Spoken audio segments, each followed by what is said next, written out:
this is what we want in a community is people feeling comfortable to engage and to connect and to be with each other outside of just sitting here listening to all of this amazing wisdom. But really to share and to be part of each other's lives. That is what is important, isn't it? To have that people to share with, to understand, and to support each other. So thank you for that. Thank you for being here, all of you. I've enjoyed the speakers immensely so far, which I usually do, and enjoyed the chat. So again, I'm going to ask you, I'm going to be going into my talk here right away, but I'd love to hear just what have you gotten out of the summit so far this morning? Just one little thing, if you want to put it in the chat. What have you gotten out of the summit so far? For me, I've got so many takeaways, but the one thing that keeps coming up is about presence, right? About really being here, experiencing life as it is. Hope. I love that, Kim. Love that. Krista, so many things. Patricia, love, happiness, right? It's all right there waiting for us. It's not something that we have to really work for. It's here. The universe or God or creator, whatever way you describe it, wants us to have happiness and joy. Wants us to have everything that we desire. We simply got to be ready to receive it, right? Simply got to be ready to receive it. Anna said that you should embody what you want to teach your children. Yes, it's true. It's true. And you'll hear me when I tell a little bit about my story, about modeling, right? So I'm here to talk today a little bit about, it's called Beyond the Scale, letting go of all that weight that we're carrying. And it's called Beyond the Scale because the weight that we carry is definitely not just physical. We have so much weight that we carry emotionally, mentally, spiritually. And um, and it's really important that we start shedding that weight. And so that's what I want to share with you today. As a therapist for over 30 years, it feels like a long time that I graduated in 1991 when I looked at my graduation day. I've been doing this for a little while. And I never thought that I would be working in weight loss. And it was funny because when I first started doing hypnotherapy, I had people ask me, "Hey, do you do hypnotherapy with for weight loss?" Oh, well, I can. And then another friend, "Hey, do you help with weight loss?" Well, I can. But for 30 odd years, I have been helping, or 30 years at that point, I had been helping people to accept themselves. Why do I want to work in weight loss? So I would say, well, I can, but that's not really what I do. And then I had a friend, Gina, who came to me and she said, "Do you do hypnosis for weight loss?" And same thing, I can. And she said, "No, that's not, I don't want you to just kind of give me a hypnosis that, tells me to stop eating and, eat properly and all that." She said, "I want to find out what's underneath, why I'm retaining this weight, why I'm having a hard time taking care of myself, making decisions that are healthy for me."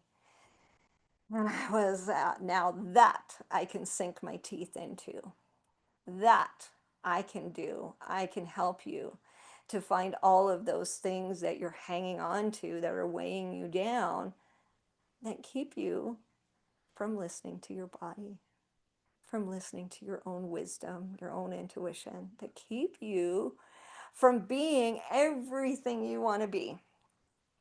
That I can do. And that's where Beyond the Scale came from, is that it's really not about the physical weight loss. It's all the other stuff that we carry and that we build, especially when we're in our midlife years. All that stuff that is not ours to carry anymore. And so Gina and I worked together and we did some hypnosis and we found some things that were holding her back from even when she was an infant, and some things in a prior life. And I helped her to heal those things, to let them go. And we chatted about a lot of things. And we just chatted about taking care of yourself and not being so hard on yourself, taking the guilt off. And when we did that work, she lost the pounds, the physical pounds. And she is happy to share this. And Marilyn, no, I didn't, because she's happy to share this with people, that it changed her life for her. She felt better. She didn't need to count calories. She didn't feel that. She was able to take her life to the next level, and it helped her with her mood. She'd been in a chronic low mood for a while, which helped her to light her light and to smile and to make choices for herself that were important for getting to her next level. And so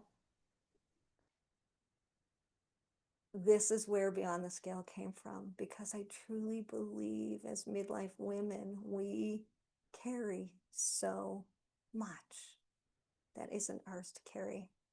I'll tell you a little bit about myself too. I, like I said, I'm a therapist. I trained as a psychiatric nurse. I worked in our public health system. And when I was young, I had a checklist. Any of you know, any of you have a checklist? Can't hear me. Can you hear me better now? Yeah. Okay. Perfect. Did any of you have that checklist? I had this checklist of all the things I wanted in life, right? I wanted to graduate from post-secondary, so psychiatric nursing, check, did that. I wanted to get a job, so check, got a job in public health. I wanted to get married, check, married my college sweetheart. I wanted to have a house, check, we got the house.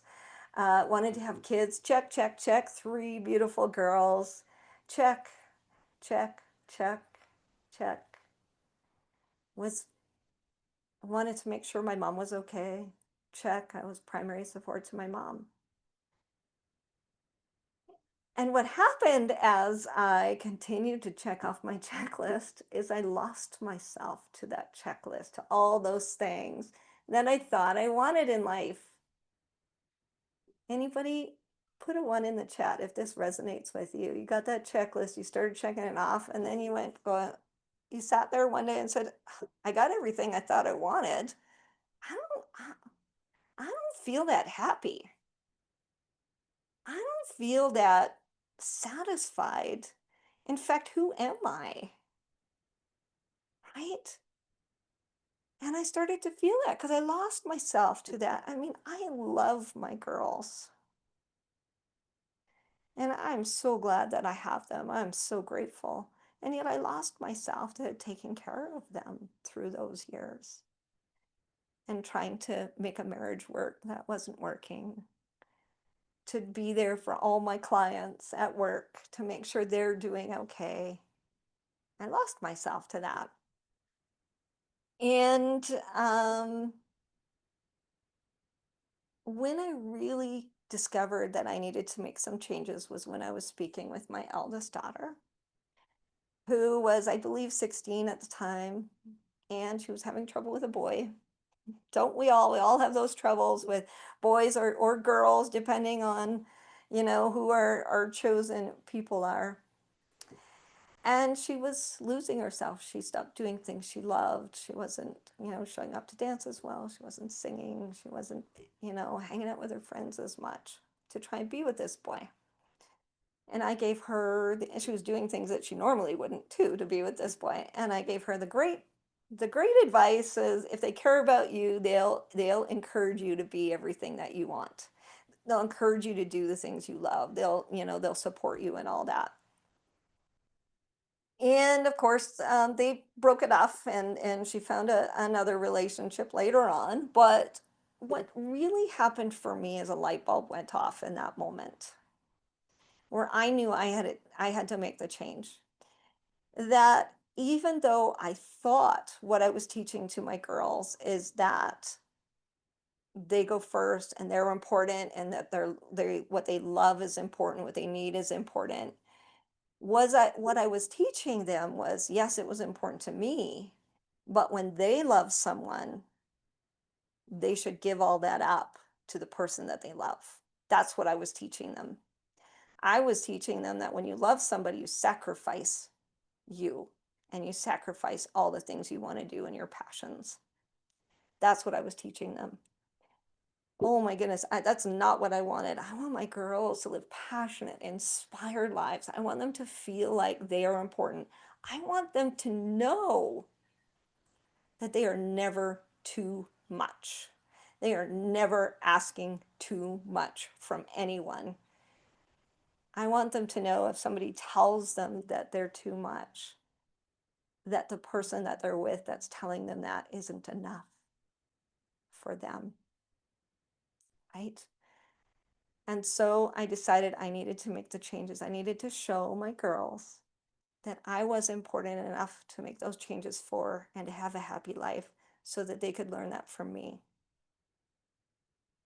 So I did. I started to make those changes. I left a marriage of 21 years. You heard a little bit about that from Hannah. We separated. What we were doing to each other wasn't healthy, never mind for our kids. And so I moved my girls and my mom out with me, and we started a new life. And guess what? In the beginning, I worried about my girls and how they were doing. I worried about my mom. She had just lost her mom. I worried about my ex, that he was paying the bills. I worried about the people I was working with, right? So I'd made that big change, but I hadn't changed how I worked and what I needed to do to make sure I was happy. And one day I went home for work, and I can't tell you what happened, but something happened that was sort of that broke the camel's back, that straw that broke the camel's back. And I can remember driving back to work, just feeling totally overwhelmed. I worked in urgent care in urgent mental health. So I worked with people that were in crisis that came to see me. So I drove back to work. I remember taking that breath, getting out of my vehicle, going into work, and thinking, all right, I got three and a half hours. I can do this.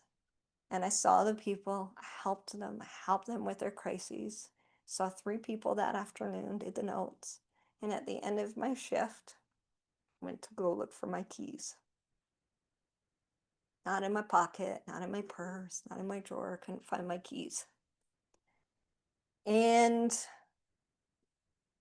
I can remember thinking, oh no, I hope my truck's there. Wouldn't that be, what else can you throw at me, right? And by the way, don't ever throw that out to the universe. What else can you throw at me? Because I'm telling you, there can be more thrown at you if you throw that out there. So don't. But I can just remember thinking, oh my goodness, I hope my vehicle's still there.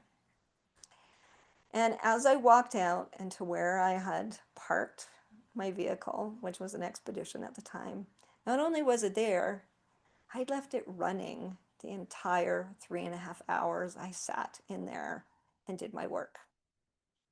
I had forgotten to turn the engine off when I got out of my truck and went into work.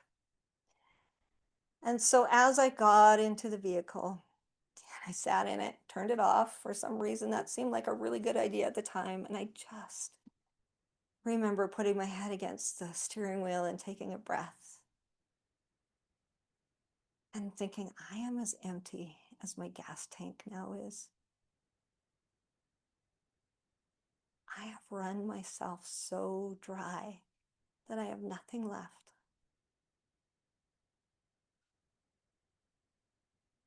Just like my vehicle. And just like in a vehicle, I had to put a little gas in to get it running. So I drove home with my light on because I was that empty. I think I had $10 left to put gas into the tank, and so I did that. And I went home and I had a really good talk with myself to remind myself it was time. It was time to make the changes I needed to make, to be the person that I wanted my girls to see, to be a person that found that happiness, just like Gina said, that is so available to all of us.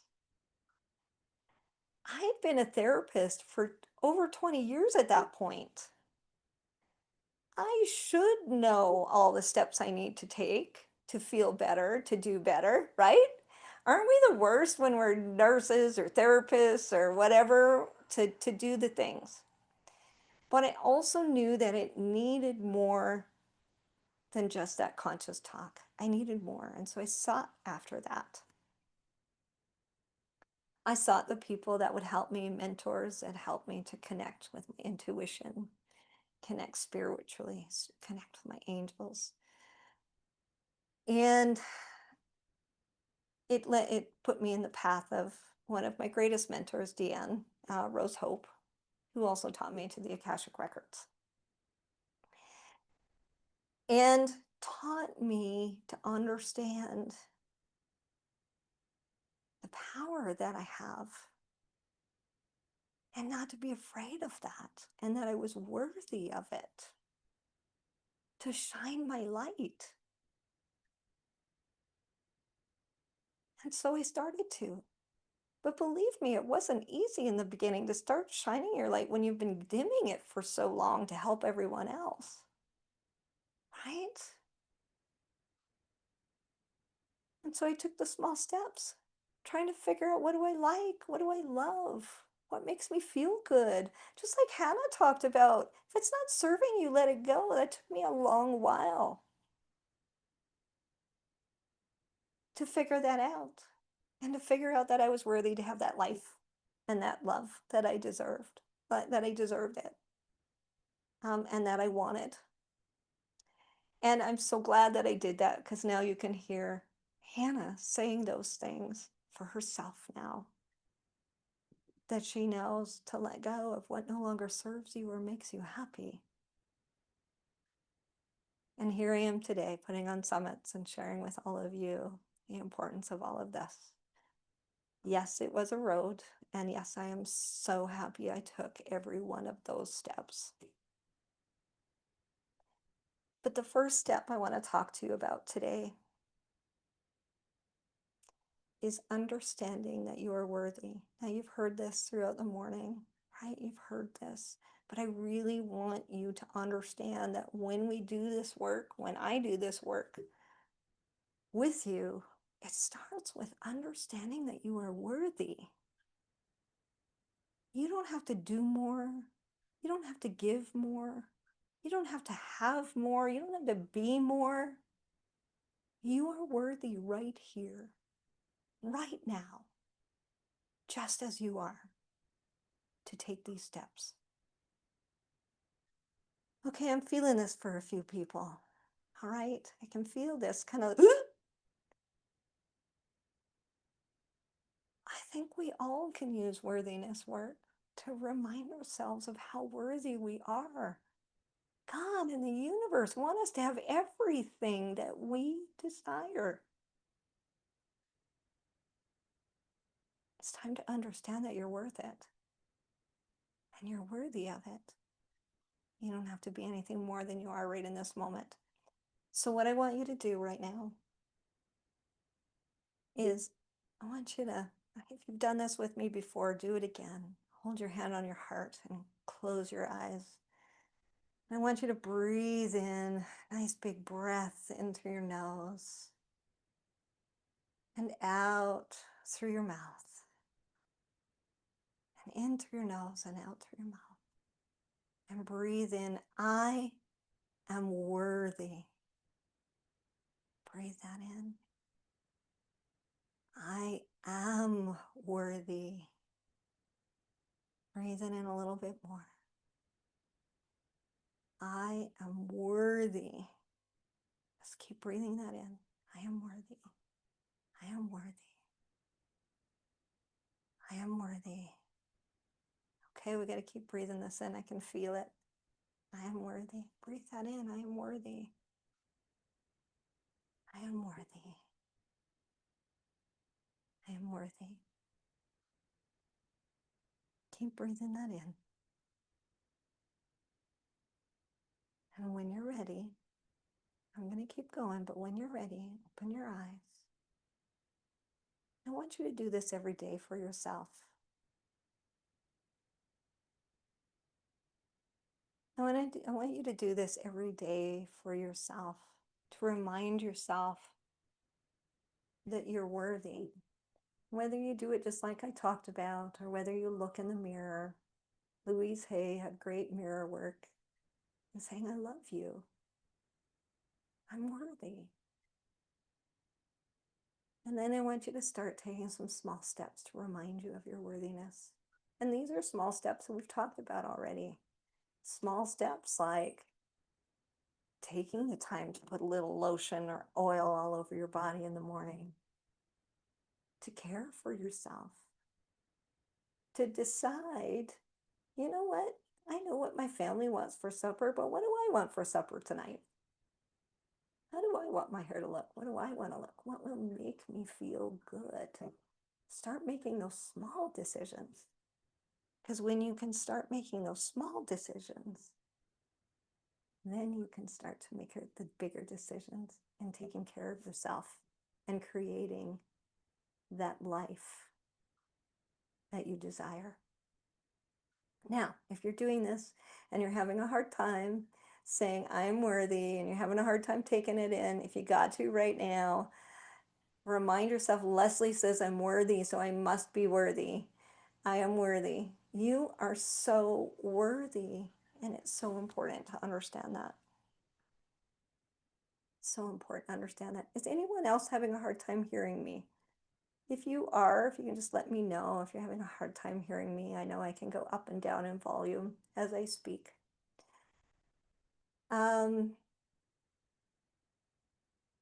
It is so important, that worthiness, and to keep working on that and to keep understanding that. The other thing that's part of creating a life, thank you, Michelle. Yes, the other thing that's part of creating a life of fulfillment, letting go of that weight, you've heard this too already, is creating presence in your life. I'm not sure what I can do to kind of put this up a bit. I think I've already done what I can, but I hope you can hear me. Um, is creating a life of presence or of mindfulness, we can call it. And here's the thing about mindfulness. Tell me, put it in the chat. When I say mindfulness, what does that mean to you? I'd love to hear what mindfulness means to you. When I say the word mindfulness, what definition or what comes up for you when I say the word mindfulness? Put it in the chat. Love to hear from you. What is mindfulness to you? Because I think mindfulness has been misunderstood. Come on, I know you have ideas on what mindfulness is. Put it in the chat. It's okay, there's no judgment here, because it's a lot of things. Being present to what's happening, right? Patricia, thank you. What else? What else is mindfulness?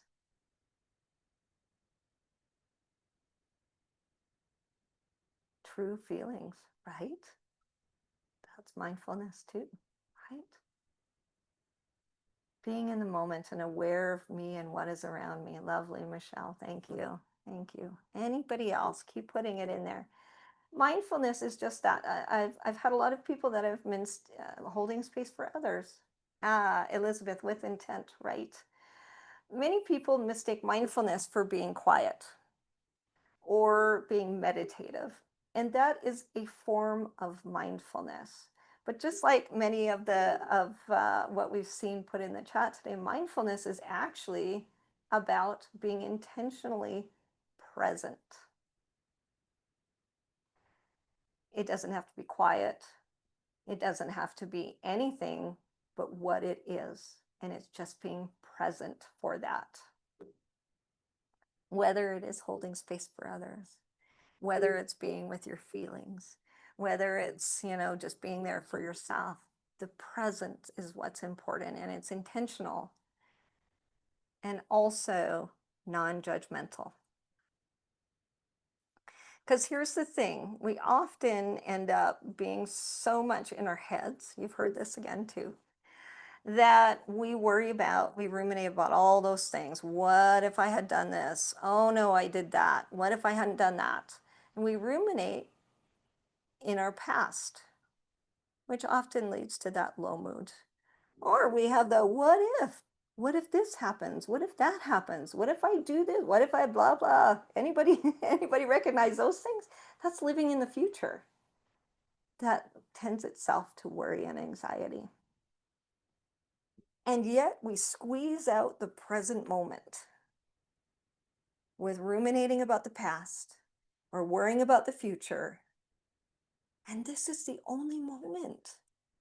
This is the only time that we have to truly feel, to see, to hear, to smell, to taste now. And guess what now is too? It's the only moment to create the life we want is now. Because when we create it from our past worries, we create more of that. When we create it from our worries about what's going to happen in the future, we create that too. But when we're present and we're creating from now, we create from what is. And so creating that life is really about being here in the present. Now, I know for so many of us, especially with all the devices that are out in the world, we talked about this earlier as well. All these devices made to save our time are actually taking up our time. And I can remember the first like battery operated typewriter. I know it's aging me a little bit, but you guys might remember this. It had heated paper so that it didn't click. And I can remember thinking, I used to go on the bus a lot between Edmonton and Calgary, which is about 2.5 hours to visit my brother. And I would usually just sit and read a book or look at the scenery or just, be there with my thoughts. But I thought, oh, I got 2.5 hours. I can fill up with getting my work done for school. And so I did that. But guess what I missed? I missed that break of just reading for the enjoyment of watching. And we do that so much now that we forget to just be. And when we do that, our head starts to go ruminating or worrying, right? And so I'm going to give you a couple little things you can do to kind of bring yourself back to the present moment. To start letting go of some of those worries. So let me ask this. How many of you walk every day? Just, put it in the chat. Who walks every day? Any of you walk every day? Okay, good. Yeah, we'll take a 1. I walk. All right. Anybody else? Not every day, but want to. Okay, it's a bit of a trick question. It's a bit of a trick question. I walk from my bedroom to the kitchen. I walk from the kitchen to the bathroom. I walk from my car into a grocery store. Or I walk here and there every day. I'm moving. What if you use that time to start bringing yourself back to the present moment? What if you use that time? Because when you get up in the morning, is this you where you're thinking about all the things you got to do in the day? Or you wake up early and you're already starting to think about that? Oh, I got to do this, I got to do that, da da da da da da da da da da. Right? How are we supposed to start our day? Well, if we're just our mind's just going. So why not when you get up and you walk from your bedroom to the kitchen to put on your coffee, you walk mindfully. It's just a few seconds, right? And when I talk about mindfully, I mean you focus on what are my legs doing to get me walking? How is the balance going? Do my legs, do my arms swing? Does my hair move? Is there a bit of a breeze? Do I walk slowly? Do I walk quickly? And just be in this moment. Grateful for the amazingness of our bodies that it moves us from one point to the other. Now, when you're doing this, our brains are, yeah, kind of set a certain way. They're like, yeah, but this is when we think about everything we need to do for the day. And it'll bring that up. It'll say, like, what about all the things we need to do in the day? And that's when you can acknowledge it. Thanks. Thanks, brain. Yeah, I know we used to do that. And almost like a conveyor belt, let it move through your brain and drop off and say, but right now I want to focus on what my body's doing. And then it'll come up again. Yeah, but this is when we do this. Yes, thank you for reminding me of that. I know you're just trying to keep me safe, but right now I want to focus on my body. And you might do that over and over and over again. And eventually, if you keep doing that, you're going to train your brain that when you decide to walk mindfully, that's what you do. I don't know if you know this, but you can train your brain to think differently. Ask Jen. It's called neuroplasticity. You can train your brain. It just takes a while. It's like a puppy. You give it treats, you keep going until it learns, right? I'm going to give you another little time where you can bring mindfulness in, because these, if you start to incorporate these in your day, you'll find that you're much more able to react and to deal and to create the life you want. Oh, I do want to tell you this though, the walking. I was teaching a group, and I had a young fella who was in the group because he was off work because of some depression and anxiety. And he was going back to work in the middle of it, and we were talking about mindfulness, and he was like, oh, I don't know about you and your foo-foo mindfulness stuff. But we said, well, give it a try. And so every week we would do something different. And this was the week we were practicing mindful walking. And he came back the next week. And we said, how did it go? How did your return to work? And he said, in my first couple of days, it went well. And then I got called into my boss's office. And he said, normally I would go storming in there ready to fight. And he said, this time I did what you told me I needed to practice. I walked there mindfully, did all the things to keep focused on the walk. And when he got to the office, his boss actually said, I just wanted to bring you in here to tell you I'm glad you're back and you're doing really well. And he recognized, had he let all of those thoughts go, all those worries about what could happen, he would have been in a defensive mode and ready to fight. And he wouldn't have heard what his boss had to say. And instead, in going there, bringing himself back into the moment, he was able to hear it and be happy to be at work again. This is what the difference it can make to be present. I'm going to give you one more, because I know I don't want to take up too much time with this, but I want to give you one more. How many coffee drinkers do I have out there? How many coffee drinkers? Tell me, okay, put in the chat. Are you a coffee drinker or a tea drinker? Coffee or tea? Put coffee or tea in the chat. Both, yeah, tea and dark chocolate. I love it. Coffee, coffee. Okay, what I'm about to share might make you want to have a coffee. But whether it's coffee or hot chocolate or chicory or tea, whatever it is a great way to bring your thoughts down and be mindful in the moment. If you think about getting up in the morning, and we have a coffee maker. I know everybody has different ways. Some people have presses, some people have very fancy things, but we have a regular coffee maker. And so if you think about making that coffee in the morning, you think about taking the carafe out. You think about how cool the carafe is, filling it with water, watching the water as it swirls, seeing that it's, feeling that it's cold as it goes in, watching it and hearing it as you pour it into the coffee maker. And opening up the coffee grounds, you smell the coffee grounds. And as you see them pour into the filter. And you put it into the coffee maker with a click.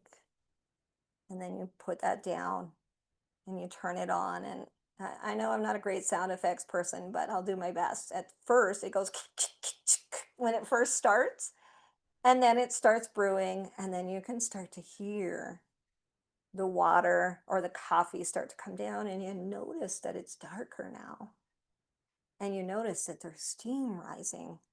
Then you go to take your mug out of the cupboard and it's cold, and you hear it click on the counter. And then as the coffee fills and then it gets to the end, it kind of makes that at the end as well. And so you take the carafe out, it's now warm, and you pour it into your cup, and you see it swirl around in your cup, and you see the steam rise, and you smell the coffee. And you feel your mug is warm. And if you like cream in there, you can see that swirl around. And as you bring your mug up to your mouth, you feel the warmth, feel the steam. And as you take a sip, I don't know if you know this, but it tastes differently at the front of your mouth than it does at the back. And then you feel it as you swallow it and allow it to go. Okay, who's craving coffee now? Sorry if you are, but if you think about it, that only took a few minutes of your day. And think about how you're going to drink your coffee or your tea or your hot chocolate now when you're drinking it mindfully or having snacks. Think about it. Take those few moments. These are things that we're doing anyways. Why not do them mindfully? Why not take that time and just bring ourselves back down to the present? Being with our family, right? Think about being with our family and really listening and really speaking and spending that time together mindfully. What difference that makes to your relationships. Presence is so important.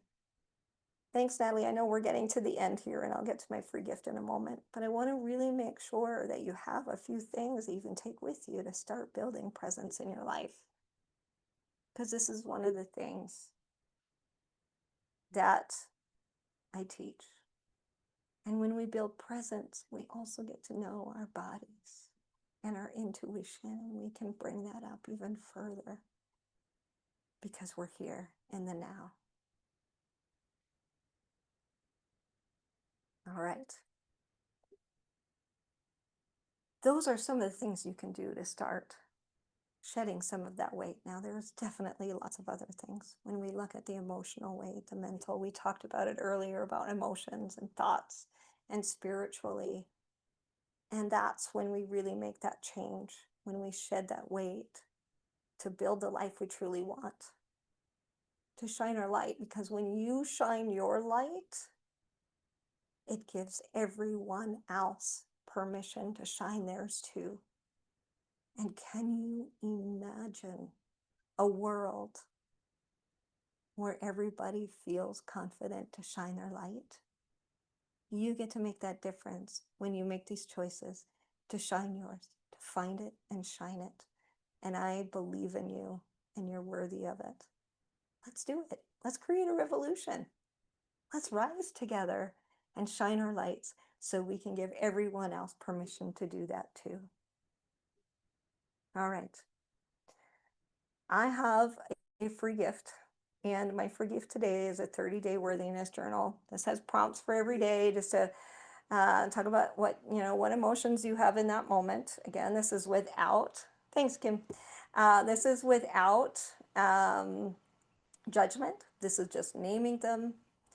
And then it has a things you're grateful for, and then a journal prompt. to remind yourself of that worthiness. And it's 30 days, so you got 30 days to keep working on it. So really simple and really effective to really start building that worthiness. The next thing I have for my VIP gift is a complimentary 1 month membership in my Beyond the Scale sisterhood. This is a monthly a group where 1 week I send out a recorded hypnosis for whatever the theme is for that month. Last month it was talking about beginner's mind, and looking at things anew. And the second week is we have a training. So I'll share, it's live. There's recordings available if you want them. The third week is a group Akashic reading, where I go into the Akash for the group. And then if anyone wants some individual um, inspiration or messaging from the Akash, I can do that too during that group. And the fourth week is always just an open office to ask me whatever you want. So if you have something that you would like some advice on, or if you have something you want to work through, then that's the time. It's open office hours. And then if there's a fifth week, then I have a special guest. So that's the sisterhood. And it's all about just releasing all that weight that we've carried and being the most amazing self. And the other thing, I haven't put this in there, but as part of the VIP gift will be, if you join with that complimentary 1 month membership, then I'll also meet with you for a little 15-minute and do a personalized hypnosis recording. So it's definitely worth it. So if you haven't upgraded to VIP yet, it's $47. You get all that. You get all of these individual sessions that are coming out, and you get all of that for only $47 and all the recordings. It's definitely worth it. Definitely worth it. So our next speaker up, Judy's coming up next. The sacred sidestep, embracing the power of divine detours. Judy is a lovely ball of energy, and I can't wait to have that chat. So what I want to leave you with is that I want you to remember to give yourself grace. We're all learning. We're all, we all fall down. We all kind of go back and we move forward. This is part of our journey. I just want you to give yourself grace along the way, because when we're hard on ourselves and we feel guilty, or we should be this or we should do that, it just makes it harder to take that walk. So give yourself grace. You're worthy. You're worthy of it. And really, your purpose in this life is just living it. Just living it. Your purpose is for your soul to learn and take this journey along with you. So you are already living your purpose just by doing what you're doing. We just get to find these things we're passionate about along the way and share them with other people. I so appreciate you being here with us today at the summit, and with me today, and spending this time with me. And I hope you come join the community. If you're not on the Facebook group, come on over and join us, because we've got a really great bunch of ladies there that are supporting each other. Okay.